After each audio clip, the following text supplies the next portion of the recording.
Vocês já se perguntaram qual é o maior gênio da história da humanidade? Perceba que provavelmente todo mundo já fez essa pergunta em algum momento, né? Porque quando você quer comparar alguma coisa inteligente, ou quer dizer que você é muito inteligente, você sempre diz, sou tão inteligente quanto, aí você cita alguém, né? O gênio como não sei quem. Então sempre tem algum nome na nossa cabeça que nos faz pensar que esse nome seria talvez a pessoa mais inteligente da humanidade, que a gente dá esse nome aí para gênio, né? Então, quem seria o maior gênio da história da humanidade? Percebam que é uma pergunta muito pesada, né? E esse título provavelmente deve ser o título mais cobiçado de todos os tempos. Porque não é você dizer, o maior gênio da sala, ou o maior gênio da escola, ou o maior gênio da cidade. Nem o maior gênio do mundo, é o maior gênio da história da humanidade. E aí, quando você pensa em nomes que poderiam ser candidatos a esse título, vai vir um monte. Esse é o problema. De certa forma, a gente é privilegiado. A humanidade produziu grandes gênios aí ao longo de todo o tempo dela. Por isso que esse título é tão difícil, tão cobiçado e com muitos candidatos. Quais seriam os candidatos mais que sempre vêm à nossa mente? Bom, de gênio, Sócrates é um grande gênio da história, que mudou a filosofia. A filosofia se define em antes e depois de Sócrates, tanto é que tem os pré-socráticos e os pós-socráticos. Então Sócrates é o primeiro cara que traz a razão ali para a filosofia, não só o que se chamava de filosofia natural, mas uma filosofia mais da alma, digamos assim. Você tem Platão, que com os seus diálogos e as suas noções de justiça e por aí vai, por exemplo, na República, que merece também entrar nessa briga. Você tem Aristóteles, que praticamente deu grandes contribuições a todas as áreas conhecidas naquele momento, e contribuições muito relevantes. Então entra na briga fácil. Arquimedes, com certeza vai estar nessa briga, considerado aí o primeiro engenheiro da história, né, pelos grandes feitos que ele fez. Pitágoras, quase que um mito, né, não tem como ele não entrar nessa briga. Obviamente você vai me lembrar aí o Leonardo da Vinci, que é um cara do renascentismo que também deu grandes contribuições em todas as áreas do conhecimento naquele momento. Shakespeare não pode deixar de ser falado. Shakespeare é o maior dramaturgo de todos os tempos. E tem muitos outros, né? Galileu, como que a gente deixa Galileu de fora? Galileu é o pai do método científico, né? É o cara que começa a produzir as primeiras rachaduras realmente sérias no pensamento aristotélico. Você poderia dizer, o Pelé também é um gênio do futebol. Verdade, o Pelé pode entrar nessa briga. Ayrton Senna é um gênio das pistas. Verdade, pode entrar nessa briga. Albert Einstein, como que fica Albert Einstein de fora disso aí, né? Albert Einstein provavelmente é o cientista mais conhecido de todos os tempos. Bom, então a gente vê que essa é uma briga de cachorro grande, essa briga é difícil de ser ganhada e muita gente gostaria de ter esse título. Infelizmente, parece que não existe um consenso, não existe um único maior gênio da história da humanidade. Sempre que se for colocar quem foi o maior gênio da história da humanidade, a briga vai ser grande, vai entrar muitos nomes aí. Eu posso ser suspeito falar, por ser físico, mas se eu tivesse que apostar, eu apostaria que entre os 3 últimos finalistas nessa briga, com certeza o grande Sir Isaac Newton estaria nessa disputa e para ganhar. Ele não estaria nessa disputa para ficar ali em terceiro ou segundo lugar, não. Ele entraria, contudo, entraria para ganhar. E é sobre ele que a gente vai falar. Né? A gente está entrando agora no tópico leis de Newton. Né? E às vezes fica a impressão de que ele só fez as leis dele. E então, para tentar não deixar essa impressão, essa aula agora vai ser um pouquinho sobre a vida de Newton, para a gente entender um pouco quem foi esse cara, por que ele é tão famoso e por que ele estaria nessa briga acirrada aí, disputando o título de maior gênio da história da humanidade. Eu particularmente acho que talvez ele seja o maior grande gênio da história da humanidade. Bom, então quem foi Isaac Newton? E outra coisa, ele fez só as 3 leis? Já adianto para vocês, não. E mesmo que tivesse feito só as 3 leis, ele já poderia ser o maior gênio da história da humanidade. Mas ele fez muito mais que isso, e eu espero poder ir acrescentando em tudo que ele fez ao longo desse nosso papo. Primeira coisa, então, Newton nasce uma data curiosa. Ele nasce em 1642, no dia 25 de dezembro, então no Natal, que nasce Isaac Newton. Era rico? Não. Isaac Newton era muito pobre, morava na zona rural, e semanas antes do nascimento dele, ele perdeu o pai. Então, era pobre, morava na roça, estamos falando aí de 1600 e alguma coisa. As condições na Inglaterra, as condições da Inglaterra nessa época eram horríveis. Newton nasce prematuro, né, e os médicos já desenganam a mãe, fala que essa criança provavelmente não vai sobreviver.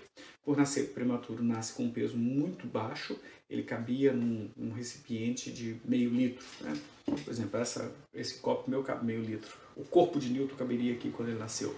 Então a perspectiva de vida era muito baixa. Hoje, criança prematura, a chance de sobrevivência é muito alta com toda a tecnologia que a gente tem. Mas Newton está quase 400 anos no passado. Em 1600 o Brasil tinha sido descoberto há 100 anos. Então as condições ali, a gente muito, muito ruins, as condições de higiene, de saúde. Então a mortalidade infantil era muito alta. Então a chance de Newton morrer era altíssima. E se ele morresse, a gente ia perder muito. Mas ele não morreu e sobreviveu nessas condições muito ruins. Com 3 anos de idade, a mãe se casa com um pastor e vai com ele para a cidade e abandona o Newton, deixa o Newton com a avó. Newton se sente abandonado, não sei se necessariamente ela abandonou, mas Newton se sente abandonado e gostaria de ter ido junto, ela não levou, deixou ele para ser cuidado com a avó, a relação dele com a avó também não era das melhores, e ele já fica muito frustrado, né, com esse sentimento aí de abandono. Ela tem 3 filhos, a mãe dele tem 3 filhos com esse novo marido dela, ele era bem mais velho que ela, ele morre e ela volta a morar na fazenda lá com os novos filhos e com a herança que o marido deixou. Com essa herança, ela manda ele estudar na cidade e vai ficar lá no internato. E aí, novamente, ele se sente abandonado, né? Porque a hora que ele poderia ficar com a mãe, ela manda ele para uma escola interna, para o internato, e de novo ele fica revoltado. Essa escola para a qual ele vai é uma escola de gramática. Você tem que entender que hoje a língua universal é o inglês. Se você quer publicar um artigo que todo mundo possa ler, você vai ter que publicar esse artigo em inglês. Na época era o latim, certo? E a religião era muito forte também. Então você tinha que estudar línguas, tanto o latim para você poder se comunicar com todo mundo, que era a língua universal, pelo menos na escrita. E também, se você quisesse ler a Bíblia, por exemplo, ia estar em outros idiomas, você tinha que estudar muita gramática. Então Newton vai para uma escola de gramática. Newton não era um bom aluno, né? Na verdade ele era um péssimo aluno, né? Um aluno que não ia dar em nada. Mas tem uma história curiosa que num certo momento da escola, o valentão da escola, um cara fortão, grandão, totalmente contrário de Newton, Newton era motivo de chacota e tal, e sempre tem o valentão da escola, que uma vez pegou ele para dar umas porradas nele. E esse cara também era bom na escola, né? Era bom aluno. O negócio é que Newton já estava com muita raiva, né, acumulada da mãe ter abandonado, a situação dele e tal, e ele tem o que foi conhecido como o primeiro ataque de nervosismo de Newton. Ele teve isso ao longo da vida. E esse foi nesse momento que esse cara foi bater nele. Ele teve um ataque, virou o demônio, pulou para cima do cara, espancou o cara, bateu no cara muito. E o cara já no chão, todo arregaçado no chão, Newton ainda pega ele pelo colarinho da camisa, sai arrastando pelas ruas, vai até uma igreja, essas igrejas de pedra e tal, essas pedras duras, e ainda arrebenta a cara do cara na parede, quase mata o cara. E aí você fala, bom, então ele lavou a alma, ficou tranquilo, pode tocar a vida, né? Agora ele vai ser respeitado na escola. Mas não, Newton não era assim. Newton, quando ele tinha raiva mesmo. E ele teve raiva de muita gente ao longo da vida. E ele queria destruir o cara em todos os aspectos, não só físico. Ele também queria destruir o cara em termos intelectuais. E aí ele começa a estudar e se torna o melhor aluno da escola e termina o curso dele. Quando termina o curso dele, o professor lá vê que ele tinha talento, né? E convence a mãe dele a mandar ele para Cambridge, para o Trinity College de Cambridge, que hoje é uma das maiores universidades do mundo. Mas na época de Newton, a gente está falando aí das universidades tinham pouco tempo ainda de existência. A Inglaterra não era um polo como é hoje, e essa universidade não era tão boa assim. Newton vai para lá estudar, mas ele era muito bom. e já foi notado isso já nesse momento. Então Newton já tinha uma grande aptidão pelo conhecimento e terminou a universidade sem problemas. Então vamos lá, quando que ele se forma? Ele se forma em 1665, lembra que ele nasceu em 1642, engraçado que 1642 foi o ano que Galileu morreu, e Newton nasce nesse mesmo ano, não no mesmo dia, mas no mesmo ano. E 300 anos depois, em 1942, nasce o Stephen Hawking. O Stephen Hawking gostava de fazer essa comparação, né? Que esses anos aí de 42 foram importantes para a ciência, embora o Stephen Hawking está muito abaixo do Galileu e do Newton, sem dúvida. Mas voltando, ele forma então em 1665, nasceu em 42, 65, portanto, ele está com 22 anos, vai fazer em dezembro 23, mas ele se forma em janeiro de 1665, então está com 22 anos. 22 anos. Termina de se formar em fevereiro, ele já começa a se tornar um nome que nunca mais vai ser esquecido. Porque em janeiro ele se forma, em fevereiro ele já lança uma teoria, ele fecha um problema que é o problema do binômio, que hoje é conhecido como binômio de Newton. Então essa foi a primeira grande contribuição de Newton para a ciência. O que é o binômio? O binômio é você ter a soma de dois números elevado a um expoente. Por exemplo, a mais b ao quadrado, a gente sabe que é a quadrado mais 2ab mais b quadrado. A mais b ao cubo tem uma formulazinha que a gente conhece também, vocês vão estudar isso quando vocês estiverem vendo polinômios em matemática.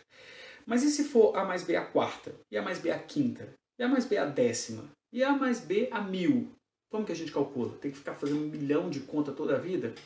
Pois é, isso era um problema na época. E Newton achou uma fórmula que consegue fazer para todos os números de um jeito rapidinho. Então esse foi o binômio de Newton, logo depois de ter formado 22 anos, lembre-se disso. E aí isso foi em fevereiro, né? Em maio ele resolve o problema das tangentes. Por que esse problema é importante? Porque já se sabia, né? Já se considerava ali que a Lua girava em torno da Terra, a Terra girava em torno do Sol, fazendo um movimento circular.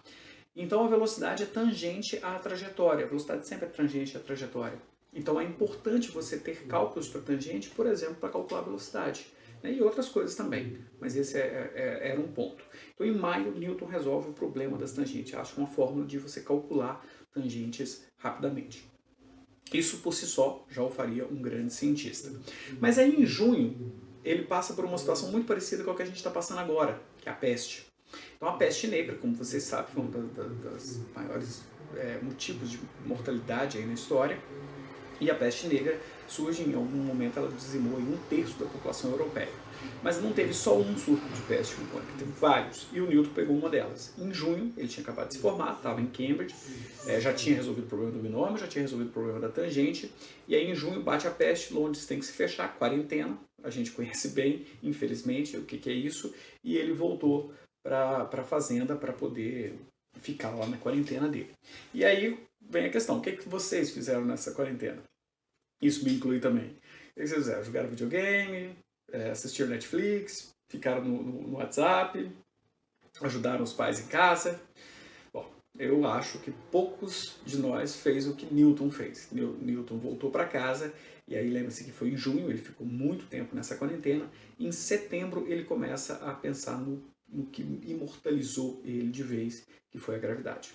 Diz a lenda que ele sentou embaixo de uma maçã, pensando sobre as questões que ele estava pensando, e uma maçã se desprende, cai na cabeça dele, e enquanto todo mundo ou comeria a maçã, ou xingaria vários nomes feios por ter sentido dor ali daquela maçã cair na cabeça, Newton se questiona por que a maçã caiu.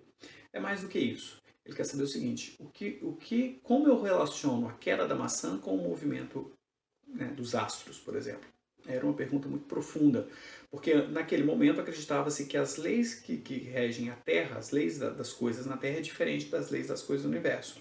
Quem disse isso para a gente foi Aristóteles. Aristóteles dizia que as coisas se movimentam na Terra de um jeito, no céu de outro. Não tem nada a ver uma coisa com a outra, são físicas diferentes. Newton estava desconfiado dessa ideia.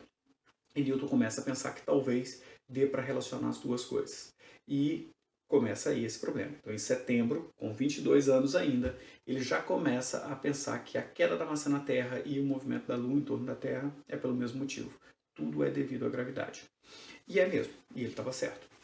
E ele resolve, então, esse problema, já começa a pensar e basicamente resolve esse problema da queda da maçã em setembro. Com isso, ele unifica a física terrestre com a física estelar, a física celeste, né, do céu, certo? E aí sim, com a teoria da gravidade de Newton, e com isso, só que eu falei, ele já poderia estar fortemente brigando aí pelo título de maior gênio da história da humanidade. Perceba o tempo que ele fez isso, formou em janeiro, fevereiro, maio, setembro. Ele já poderia, com apenas um ano de trabalho, ele já poderia ser o maior gênio da história da humanidade. Mas estamos falando de Newton. Newton é quase um monstro, né? Então ele não para por aí. Quando chega em novembro, com esse problema da gravidade, ele não estava satisfeito. Ele já tinha conseguido resolver. Se ele entender que a gravidade, ele já tinha conseguido entender que a gravidade pode ser capaz de jogar a maçã para a Terra e fazer a Lua girar em torno da Terra. Mas para isso ele precisava considerar que toda a massa da Terra estava concentrada num ponto, no centro. Isso estava incomodando ele não estava conseguindo provar matematicamente que ele podia fazer essa consideração.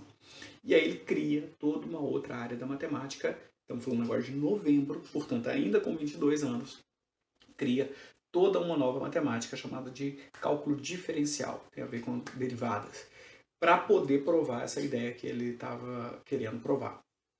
E, se você olhar, cálculo diferencial é uma das matérias que mais dá reprovação na universidade hoje. Qualquer engenheiro físico, também matemático e químico, entra na universidade, uma das primeiras matérias de matemática que vai fazer é cálculo. E é a que mais dá reprovação, e é a que mais dá dor de cabeça para os alunos, é a que eles têm mais medo. Newton fez isso com 22 anos, ele criou a disciplina. Hoje você vê lá tudo ensinado direitinho, didático, o professor ensina, e mesmo assim os alunos têm dificuldade. Newton criou isso com 22 anos de idade. E aí depois a gente vai para 66, e pula de 1665 para 1666, portanto agora já com 23 anos, e em janeiro de 66, Newton resolve o problema das cores. Certo? De novo, com o problema das cores, Newton já poderia também, só com esse, já ser considerado um dos grandes gênios da humanidade. O que ele faz? Faz um buraquinho na janela do quarto dele, deixa o sol passar, pega um prisma, coloca na frente do sol e esse prisma decompõe a cor, a luz branca que chega nas cores do arco-íris. Com isso, Newton conclui que a luz branca ela é constituída por todas as cores, né? Você pode separar a luz branca em todas as cores. E se você pegar todas essas cores e juntar, ela forma o branco. Até um experimentozinho legal que dá para fazer, um aparelho de CD, né? Poucas pessoas devem conhecer hoje, mas você pegar um aparelho de CD que dá para ver o CD girando e você pintar as cores do arco-íris, fazer faixas, né, nesse CD com as cores do arco-íris e pôr ele para girar, você vai ver branco. Né? Você somando as cores do arco-íris dá branco. Ou a luz branca se decomposta, ela se converte nas cores do arco-íris. Com isso, Newton cria toda uma teoria sobre as cores e publica, depois vai virar o livro Ótica do Newton. Esse calhamaço aqui para discutir ótica. Então ele discute muitas outras coisas, ele discute como que o olho humano forma a imagem, ele discute as leis da ótica. Então essa foi uma grande contribuição que ele mostrou da luz, mas ele fez várias outras contribuições nesse livro. Basicamente ele criou o ramo da ótica ali e fez um tratado sobre ótica, e é um dos trabalhos mais importantes do Newton, é um dos trabalhos pelos quais ele é mais conhecido. De novo, 23 anos, ainda na peste, ele criou isso tudo, né? E aí a gente se sente muito mal, porque a gente, quando está em quarentena, o que a gente faz? Olha o WhatsApp, assiste televisão, ajuda o pai, ajuda a mãe. Mas e aí, e Newton? O que Newton fez? Newton mudou o mundo nesse tempinho que ele ficou em casa. Certo? E isso em janeiro de 66, e em maio de 66 ele cria o cálculo integral. Então o cálculo que eu falei para vocês que a gente estuda quando entra na universidade para fazer exatas é chamado cálculo diferencial integral. Um tem a ver com derivada, o outro tem a ver com integração. E a integração Newton descobre alguns meses depois, em maio de... Isso em 68, então já com 24 para fazer 25 anos, Newton descobre também, inventa, né, de certa forma, o que ele chamou de telescópio refletor, que hoje a gente chama de telescópio de Newton, telescópio newtoniano. Na verdade já existiu o telescópio, ele não é o inventor do telescópio, dizem que o inventor do telescópio foi Galileu, mas não é bem isso, já tinha se inventado. O que Galileu fez foi ter a genialidade de apontar ele para cima para estudar os astros. E Galileu usou umas lentes para adaptar o telescópio ao que ele queria. E depois disso foi se construindo, melhorando o telescópio para ampliar cada vez mais as imagens que se queria ver do céu. O problema é que usando as lentes, tipo o Galileu estava fazendo, para você ampliar mais, você precisa ter telescópios cada vez maiores, a ponto de chegar a telescópios de mais de 60 metros de comprimento. 60 metros de comprimento é um prédio de 20 andares. Então é absurdo o negócio. E aí Newton, ao invés de usar só as lentes, ele acoplou as lentes com uns espelhos côncavos, e ele conseguiu diminuir muito os telescópios. Vocês vão estudar isso no segundo ano, quando estiver vendo ótica. E aí ele conseguiu pegar um telescópio que tinha 60 metros de comprimento e reduzir ele a um telescópio de 30 centímetros. E mesmo assim tem um aumento de imagem várias vezes, 3, 4 vezes maior, às vezes 30 vezes maior do que os outros grandões. Então isso foi uma outra grande contribuição de Newton, que fez com que ele, de novo, entrasse para o rol da história e da humanidade, como um grande gênio. Mas a pergunta agora é, bom, então Newton descobriu binômio, tangente, cálculo diferencial integral, resolveu o problema da gravidade, telescópio e teoria das cores. O que ele fez com isso tudo isso? Com 20 e poucos anos, estando isolado aí de uma peste muito pior do que a que a gente tem hoje, a letalidade da Covid-19, que está fazendo a gente ficar em quarentena e está fazendo eu fazer essas aulas dessa forma, ela é em 2%, né? A letalidade dela é em torno de 2%. Então, na média, a cada 100 pessoas que pegam essa doença, 2 morrem. A peste que fez Newton se isolar era de 75% a letalidade dela. Então, na média, a cada 100 pessoas que pegavam essa doença, 75 morriam. Então, perceba que é uma doença muito mais letal. Bom, mas Newton descobre todas essas coisas com menos de 25 anos, e o que vocês acham que ele fez? Pôs um cartaz dizendo todas as descobertas dele, tentou ir para um congresso, se inscreveu aí na feira de ciência para mostrar tudo que ele tinha descoberto? Não, esse não era Newton, isso seria a gente faria isso. Newton não. Newton não aceitava ser questionado. Então, quando ele dizia um negócio, as pessoas tinham que aceitar. Newton era um cara muito difícil. E, para não ser questionado, ele preferia não mostrar as coisas. E também ele queria saber a verdade sobre a natureza. Então, ele buscava a verdade para ele mesmo. Não fazia muita questão de mostrar isso para os outros. As únicas descobertas dele que ele mostrou para a comunidade foi a teoria das cores, que ele mostrou que era um prisma, uma luz que entrava, então ele mostrava com um prisma ali que a luz era decomposta. E a teoria. E também mostrou o telescópio refletor, o telescópio newtoniano, que também é algo que não tem como ninguém questionar, porque o dele era muito melhor que os outros, muito menor e ampliava mais, então isso aí ele mostrou. E já, como eu disse, isso já o colocaria na disputa aí do maior gênio da humanidade. As outras coisas ele não mostrou, porque ele não queria ser questionado, não queria ser discutido, isso causou problemas, porque quase 20 anos depois, um cara chamado Leibniz, um genial também, que poderia entrar nessa briga aí, o Leibniz descobriu independentemente o cálculo diferencial integral e publicou antes do Newton, mas Newton tinha descoberto muito antes, só não mostrou para ninguém. Então isso gerou uma briga muito grande. O Leibniz não é da Inglaterra, né? E a briga ficou: quem descobriu o cálculo, Newton ou Leibniz? Até hoje alguns matemáticos consideram que foi Leibniz. Os físicos todos vão considerar que foi Newton, mas esse problema praticamente não existe mais. Newton descobriu, Leibniz também descobriu. Nenhum roubou do outro. A questão é que Newton descobriu antes, só não mostrou. O Leibniz descobriu depois. A notação, a forma que a gente faz as contas hoje é como o Leibniz fez, não como Newton fez. Mas isso mais ou menos está resolvido. Mas isso gerou um problema muito grande, uma briga entre os dois durante muito tempo, e depois deles mortos, várias pessoas discutiram muito tempo isso aí, sobre de quem é a invenção do cálculo. O fato é que, mesmo que Newton tivesse perdido essa invenção, ainda assim ele manteria-se como um grande gênio. Mas ele descobriu o cálculo também. E aí você fala assim, mas se ele não publicou nada, como é que a gente sabe disso? E aí vem uma história bacana que vai envolver o Halley. O Halley do cometa Halley. Por que o cometa tem o nome dele? Porque ele que descobriu o cometa? Não. Ele não foi o primeiro a observar esse cometa, não. Mas ele foi o cara que conseguiu calcular o tempo que o cometa demorava para voltar, a cada volta do cometa. E calculou que era 76 anos, se não me engano, 72, mas acho que 76. Então, como ele pôde calcular a periodicidade desse cometa, ele levou o nome. E o Halley era contemporâneo de Newton, tinha visto a genialidade de Newton, e um dia, numa mesa de bar, Halley com os amigos ali estavam discutindo se a questão de por que os planetas descrevem as órbitas que descrevem, são órbitas elípticas. O Kepler já tinha mostrado que eram órbitas elípticas. Eles estavam na dúvida se o seguinte: se colocasse uma força da gravidade que diminuísse com o quadrado da distância, será que dava para provar que os cometas, os planetas fariam essas órbitas elípticas? E o Halley, sabendo que o Newton era um exímio matemático, chega para ele e fala: Newton, a gente está com um problema sério aqui, que o Hooke pôs esse problema. O Hooke é Robert Hooke, da lei de Hooke, que a gente vai ver que explica as leis das molas. Robert Hooke fez muitas outras coisas, inclusive teoria de cores, ele atuou, e atuou na gravidade também. Foi o maior inimigo de Newton, porque ele não aceitava as coisas que Newton fazia. Quando Newton descobriu os negócios, ele falava que era ele. Ele até tinha dado pitaco, mas ele não era tão formal, ele não conseguia provar. Ele só tinha ideias, né? Só tinha sugestões. Newton provava. E uma dessas foi essa. Ele imaginou que a gravidade podia ser uma força que caía com o quadrado da distância e falou que isso ia dar o movimento dos planetas, mas não conseguiu provar. E aí o Halley pergunta isso para o Newton fala: não, mas isso eu já provei quando eu era muito novo, eu tinha lá menos de 25 anos, eu provei isso. E o Halley: ué, mas você tem aí alguma coisa, um rascunho? Ele falou: tem uns rascunhos aqui. Mostrou para o Halley não acreditou. Falou: caramba, bicho, isso aqui tem que ser mostrado para o mundo.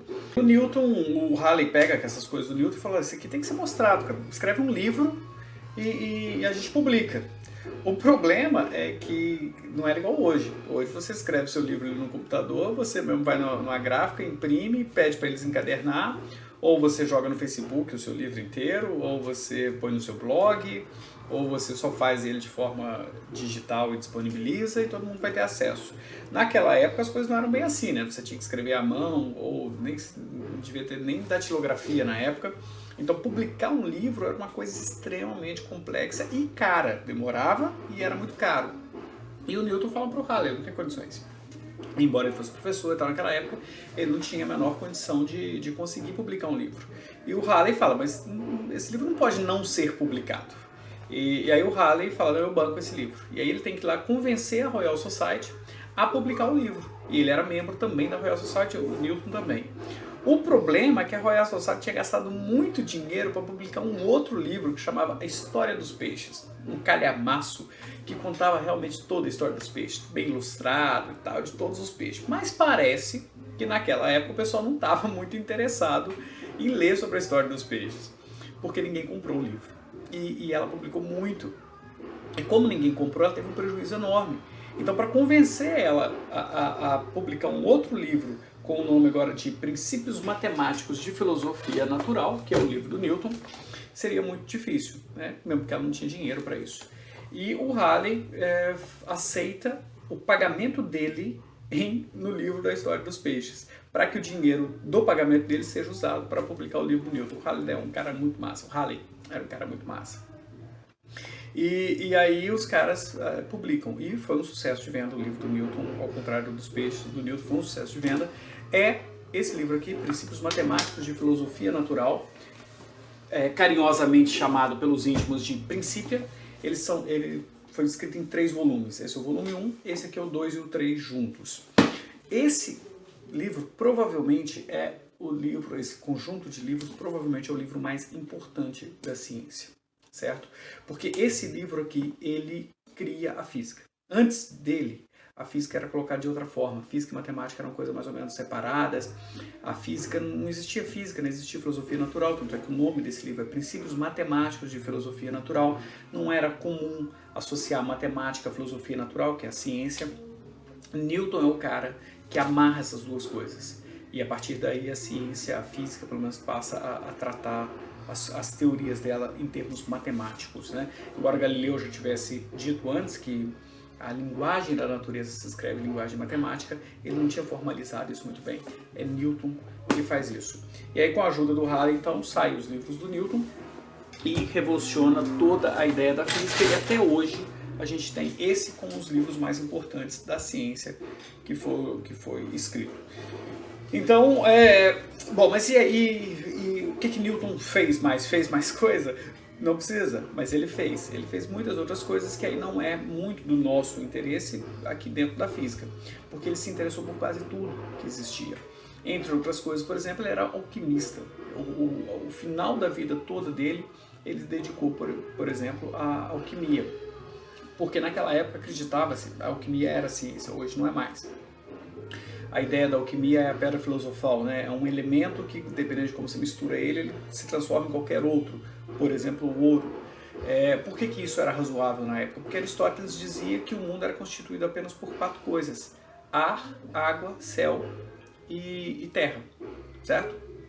E era isso mesmo, né? Água, ar, terra e fogo. Eu falei céu, tem nada a ver. Ar, água, terra e fogo. Então, se tudo é constituído disso, o que faz carne? É a proporção. A proporção de ar, de água, de fogo e de terra é que vai dar carne. Se você mudar essa proporção, dá pedra. Se você mudar essa proporção, dá geleia, enfim. As coisas são constituídas só de 4 coisas. O que faz uma ser diferente da outra? A proporção. Então, se eu mexer nessas proporções, eu consigo produzir qualquer coisa, inclusive ouro, né? E inclusive a vida, né? Eu posso tirar a vida a partir dessa composição das coisas. E é isso que os alquimistas tentavam, achar a origem da vida, o sentido da vida, ou criar a vida. E aí por isso poderia ter, por exemplo, a vida eterna. Newton era um cara que acreditava nessas ideias, que trabalhou muito com alquimia, quase morreu. Ele chegava a ingerir as próprias poções que ele fazia, com grande quantidade de chumbo, que é tóxico, ou mercúrio, que são altamente tóxicos. Então ele escreveu páginas e páginas sobre alquimia, e também ele era um teólogo, um estudioso ferrenho da Bíblia. Como ele estudou lá a gramática, ele traduziu a Bíblia do original, porque ele não acreditava nas traduções que tinha, achava que eles tinham modificado as traduções em benefício próprio. Então ele mesmo traduziu várias partes da Bíblia. Ele calculou, por exemplo, o período em que viveu personagens bíblicos como Moisés, Abraão, baseado nos relatos sobre as estrelas que eles davam daquela época. Então, analisando o que tem hoje com o que tinha na época, ele conseguia mais ou menos fazer uma datação. Então ele escreveu muitas coisas nesse aspecto que para a ciência hoje não tem muito interesse. Boa parte das coisas que Newton escreveu queimou 2 vezes, em 2 grandes incêndios. Teve um grande incêndio que aconteceu na Londres toda, as casas eram feitas de madeira, era usado um tipo de piche que é inflamável para colar as madeiras nas casas. Então rolou um incêndio numa determinada indústria, uma fábrica lá, e pegou fogo na cidade inteira. E a casa de Newton estava entre elas, e ele perdeu muitos e muitos escritos nesse processo. E também, depois disso, ele saiu um certo dia, deixou a vela acesa em cima da mesa. O gato dele derrubou essa vela e queimou mais um monte de coisa dele. Ele não tinha colocado tudo nas nuvens, né? Então ele deixou tudo lá em papel. Vacilou, né? Não salvou em pendrive, não pôs no HD externo, não mandou para as nuvens. Perdeu, na verdade não foi ele que perdeu, a humanidade perdeu muita coisa com esses 2 grandes incêndios que teve. Ele produziu pouca coisa em termos de ciência, mais para o fim da vida, mas uma das histórias engraçadas dele é devido de novo a Leibniz. Os grandes matemáticos da história daquela época estavam tentando descrever o seguinte: imagina que eu tenho um ponto aqui e um ponto aqui. Qual é o caminho que soltar um objeto ele vai cair por aqui? Eu posso pôr uma calha aqui assim, posso pôr uma calha reta, posso pôr uma calha assim. Qual dessas opções é a que vai minimizar o tempo para uma partícula vir para aqui sob a ação da gravidade? Então imagina que isso aqui é um plano inclinado. Se eu soltar a pedrinha, ela vem para cá. Mas se não for um plano inclinado, for uma curva assim, será que vem mais rápido? Eles queriam provar qual era o caminho que chegava demorava menos tempo. Esse é conhecido como o problema da Bach-Strokona, que, se você for olhar aí na origem da palavra, é caminho de menor tempo, seria isso. E os caras não conseguiam provar isso de jeito nenhum. Os maiores matemáticos da Europa estavam batendo cabeça e não conseguiam resolver. O Leibniz pegou e escreveu esse problema e mandou para os maiores que ele conhecia, entre eles o Newton. Newton, nessa época, estava trabalhando na Casa da Moeda, e ele chega em casa cansado do serviço por volta das 8 horas da noite e viu o problema lá. Ele não deu muita bola, tentou tocar a vida, né? Jantar, tomar o banho dele, assistir o Jornal Nacional e dormir, mas ele não conseguiu. Era o Newton. Ele pegou esse problema, sentou nele por volta das 9 horas da noite, quando deu 4 da manhã ele já tinha resolvido o problema, né? E ele resolveu o problema e devolveu para quem tinha mandado, no caso o Leibniz, e sem assinar a carta. Para ele isso já nem era mais tão importante. E o Leibniz, quando viu, falou assim: eu reconheço o leão pela pegada. Isso aqui foi o Newton que fez. E era mesmo o Newton, e ele conseguiu resolver. E teve outras histórias parecidas com isso que mostravam o quão genial esse cara era. Eu falei que ele trabalhou na Casa da Moeda. O Montaigne, que era um amigo dele, que também é um grande filósofo, era ministro da Fazenda, colocou ele como diretor da Casa da Moeda, que seria hoje do Banco Central, só para dar moral para ele, porque Newton não estava fazendo nada e tal, estava meio triste. Ele falou, esse cara, a humanidade tem uma dívida com ele, vamos colocar ele lá para trabalhar para um cargo burocrático. Mas esse não era Newton, né? O pessoal era muito falsificador na época. As moedas eram feitas realmente de prata ou de ouro, e o pessoal ia tirando partes dela para vender, para juntar, pegava uma moeda, tirava partezinhas e ia destruindo as moedas. Com isso, o dinheiro perde valor, porque as moedas estão todas comidas, né? Então uma moeda passa a não valer mais nada. Então as pessoas não queriam mais receber moeda inglesa. Então era um grande problema para a Inglaterra. E Newton começou a ir pessoalmente atrás dessa galera. Ele começou a investigar com várias formas de investigação, tratou capatazes para ir atrás e condenava as pessoas, inclusive à morte. Na época poderia se enforcar a pessoa por falsificação. E o Newton foi responsável por grandes enforcamentos, e ele ia pessoalmente assistir todos que ele podia.